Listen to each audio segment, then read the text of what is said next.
Հովհաննես Թումանյանի ստեղծագործություններին հայ մանուկը ծանոթանում է դեռևս շատ վաղ տարիքից,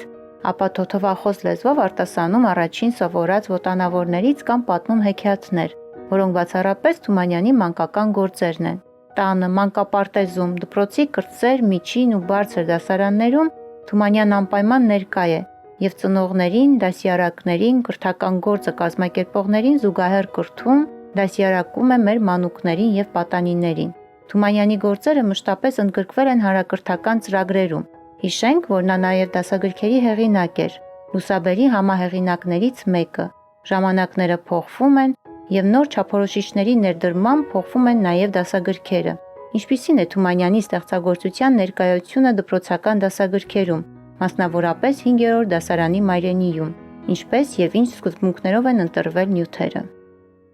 Մեր ստեղծագործական խումբը գործում է Էդիթ-Պրինտ հրատարակչությունում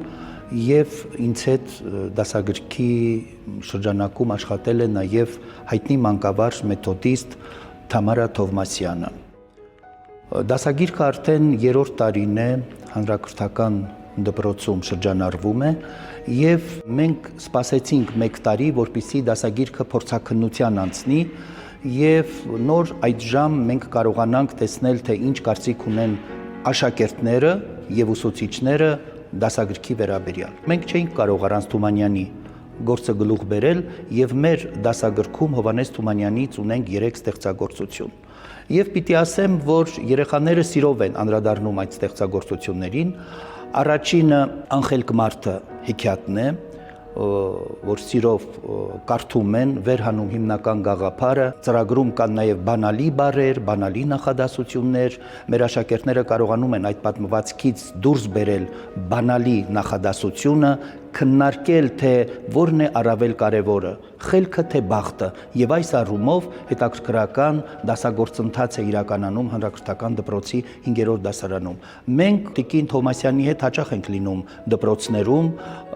մեզ նաև հրավիրում են 5-րդ դասարանի դասագործընթացին և հետաքրքրական դասեր ենք լսել, թե ինչպես են մեր աշակերտները քննարկում գաղափարների շուրջ և իրենց կարծիքը արտահայտում հենց Հովհաննես Թումանյանի ստեղծագործությունների շուրջ։ Երկրորդ ստեղծագործությունը Գելը պատմվածքն է։ Շատ հետաքրքրական մի պատմվածք, որտեղ հերոսը Ստեփանը հենց 10-11 տարեկան տղա է և մեր 5-րդ դասարանցիները նույնպես 10-11 տարեկան են և այս ստեղծագործությունը շատ հետաքրքիր է ուսուցանել 5-րդ դասարանում։ Ես ուզում եմ նշել ուսուցիչների, որոնք հետաքրքրական դասեր են վարում։ Այդ առումով կարելի է նշել Սուսաննա Քալանթարյանին, Երևանի Խաչատուր Աբովյանի անվան 2-րդ դպրոցի ուսուցչուհի է, Կարինե Մկրտչյանը Պրոշյան համայնքի հայոց լեզվի և գրականության ուսուցչուհի է։ Օրեր առաջ մենք հեռավար դաս անցկացրինք Նոյեմբերյանի ավագ դպրոցի 5-րդ դասարանի աշակերտների մասնակցությամբ և այդտեղ Նաիրա Ասատրյանն էր ուսուցչուհին, մի շնորհաշատ ուսուցչուհի, որը կարողացավ հետաքրքիր դաս վարել հենց Թումանյանի ստեղծագործության շուրջ։ Այս առումով մեր դպրոցները հզոր են, որտեղ մենք լինում ենք։ Պետք է հիշատակեմ նաև Վանաձորի թիվ 1 դպրոցը, որտեղ ուսուցչուհին հրաշալի դաս վարեց և մենք հիացած էինք նրա այդ ստեղծագործությամբ։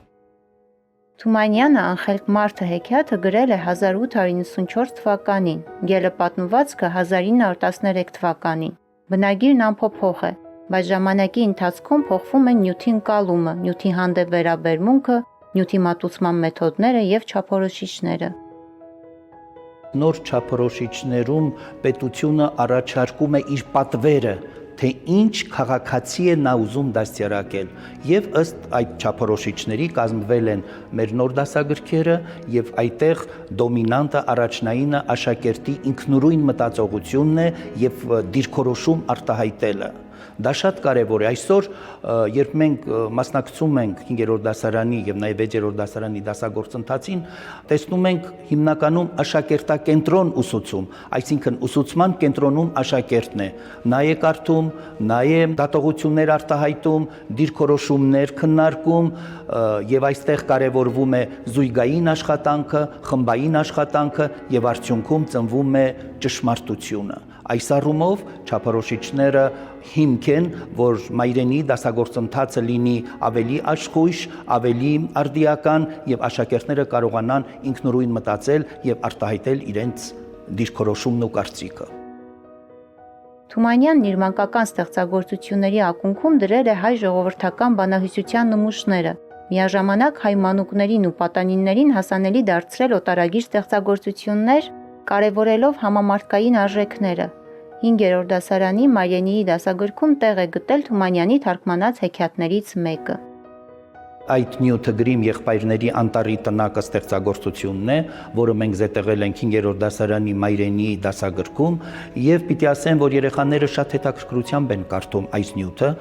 Մենք մշակել ենք հարցադրումների շարք, որից երեխաները բխեցնում են իրենց կարծիքը, եւ յուրաքանչյուր ստեղծագործության հատվածում ներկայացված է բառային աշխատանք եւ տեքստային աշխատանք։ Մասնավորաբար տեքստային աշխատանքի հատվածում երեխաները կարդում են յուրաքանչյուր հարց եւ նրանք պատասխանում են եւ մղում են նրանց ինքնուրույն մտածողության։ Նրանք էսսեներ են գրում, դատողություններ են անում եւ փորձում են դասը անցկացնել առավել հետաքրքրական։ Դրանով զարգանում է աշակերտի բառապաշարը, միտքը եւ այս առումով նոր դասագրքերը ավելի շահեկան են գործադրվում։ Ստեղծել ենք 6-րդ դասարանի Մայրենի ուսումնամեթոդական ձեռնարկ, որը դասագրքի հետ համահունչ է եւ այն կարող է օգնել մեր ուսուցիչներին։ Մենք հրատարակչությունից բազում վեբինարներ ենք կազմակերպել եւ հանդիպել ենք ուսուցիչներին։ Այս նոր ձեռնարկը, որը օրեր առաջ է երաշխավորվել իբրև գործածության, թող ուսուցիչները ծանոթանան, մենք դարձյալ վեբինար կկազմակերպենք եւ ուսուցիչներին կհորդորենք, թե ինչպես աշխատեն Մայրենի 6 ուսումնամեթոդական ձեռնարկով։ Ավելին, ձեռնարկից զատ մենք ունենք նաև 5-րդ դասարանի դասագրքին կից վարժությունների տետրեր, որտեղ երեխաները այդտեղ լուծում են այդ վարժությունները եւ շատ շահեկան է այդ տետրը ունենալ։ Դրանից բացի մենք փորձում ենք ստեղծել 5-րդ դասարանի աշակերտի նվազագույն բառապաշարի բառարան։ Վերջի վերջո, ինչ բառամիավոր պետք է ունենա 5-րդ դասարանի աշակերտը։ Ինչ բարերի բացատրություն պետք է ուսուցիչը ներկայացնի։ Սրանք մանկավարժական հիմնախնդիրներ են, որոնք պետք է իրենց լուծումը ստանան։ Եվ այս առումով մենք այս պահին աշխատում ենք 5-րդ դասարանի աշակերտի նվազագույն բառարանի շուրջ եւ փորձենք ստեղծել նվազագույն բառարան 5-րդ դասարանի աշակերտի եւ ամբողջ բառապաշարը կներկայացնենք սույն բառարանում։ Դա շատ կարեւոր գործիք է։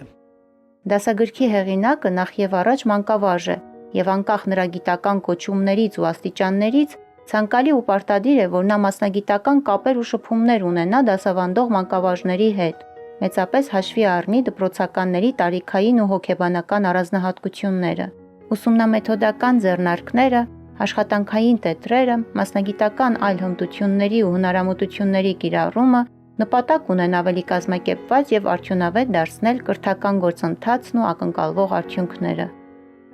Ես առաջին հերթին մանկավարժ եմ եւ չեմ կարող առանց դպրոցի իմ աշխատանքը իրականացնել։ Եվ այդ առումով մանկավարժական համալսարանի բանասիրական ֆակուլտետի դասախոսները շատ հաճախ են լինում դպրոցներում, կապված հենց պրակտիկայի շրջանակների հետ։ Դրանից զատ նաեւ մանկավարժական համալսարանի դասախոսները իրենց դասագրքերն են մատուցում դպրոցների ուսուցիչներին եւ աշակերտներին։ Մենք լինում ենք հանրապետության շատ մարզերում, շատ դպրոցներ են մեզ հյուրընկալում եւ դասագործընթացի դիտման առումով շատ հարցեր նաև ճշգրտվում են։ Ես խոսքի սկզբում ասացի, որ դասագիրքը 1 տարի պիտի փորձաքննություն անցնի, նոր մենք տեսնենք ուժեղ եւ թույլ կողմերը, եւ հենց դպրոցում նկատելի են այս ուսումնական փաթեթների ուժեղ եւ թույլ կողմերը, եւ առաջիկայում վերահրատարակության ժամանակ մենք հաշվի ենք առնում մեր ուսուցիչների կարծիքները, աշակերտների կարծիքները, ավելին դասագրքի վերջում մենք զետեղել ենք նաև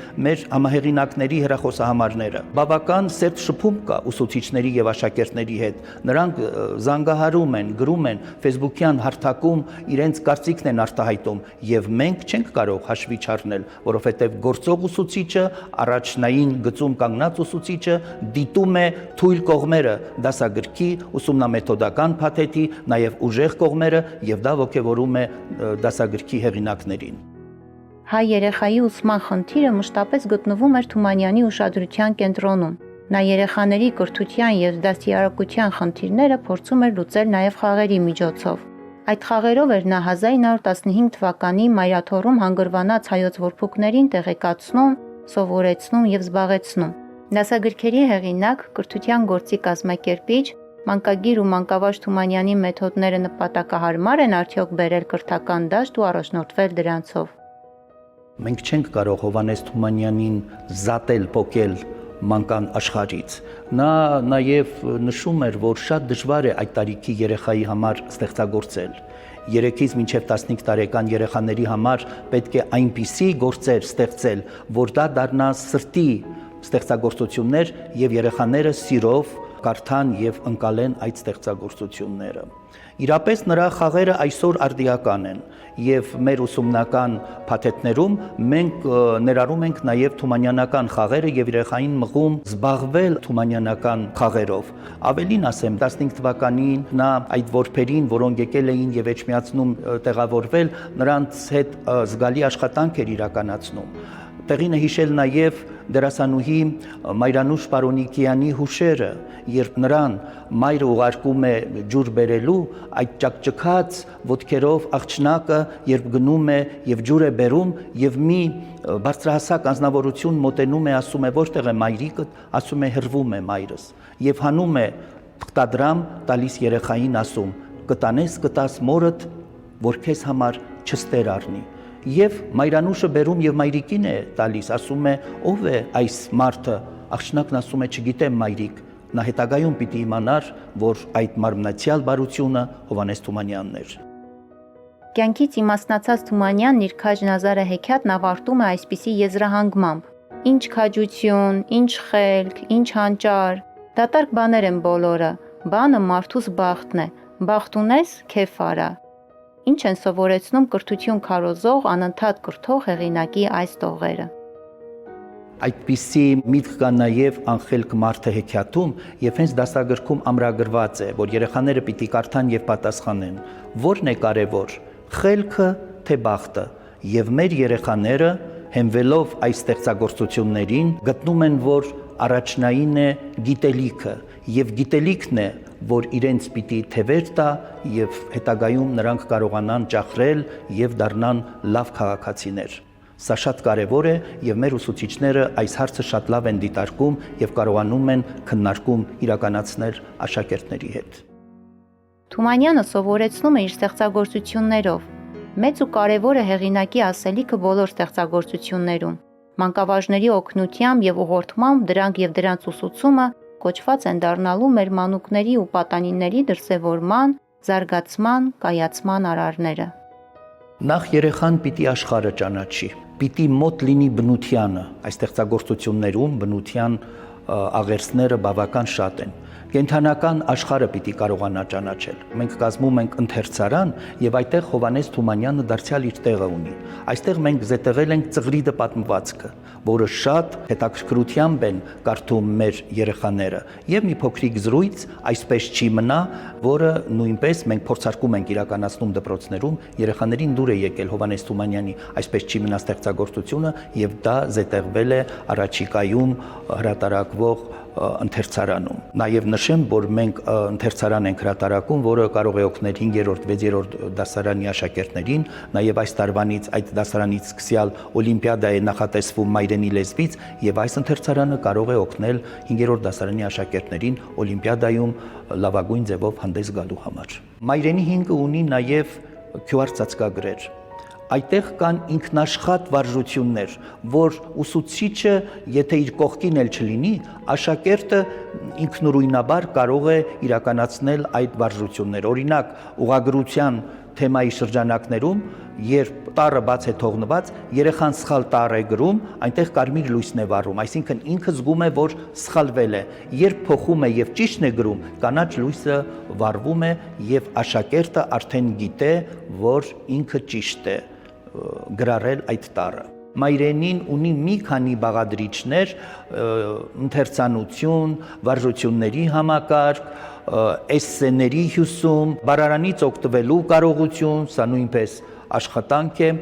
QR ծածկագրերից օգտվելու կարողություն, այնտեղ կան նաև երաժշտություն, որ պիտի իրենք լսեն միայն հենց իրենց համար գրված, մուլտֆիլմեր դիտեն, կինոնկարներից հատվածներ դիտեն եւ այս առումով նրանք զգալի աշխատանք կարող են իրականացնել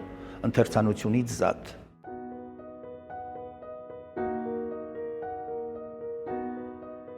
Ինչ կնշանակի դպրոց ու գրականություն։ Դպրոց կնշանակի ուսուցիչ, գրականություն կնշանակի գրող, եւ ուժեղ դպրոց ու գրականություն ունենալ կնշանակի ուժեղ ուսուցիչ ու գրող ունենալ։ Էս է պարզը, եւ այսպես են հասկացել այն ազգերը, որոնք կարճ ժամանակում մեծ առաջադիմություն են արել, եւ սրա մեջն է նրանց արագ, գրեթե հանկարծակի ուժեղանալու գաղտնիքը։ Հովհաննես Թումանյան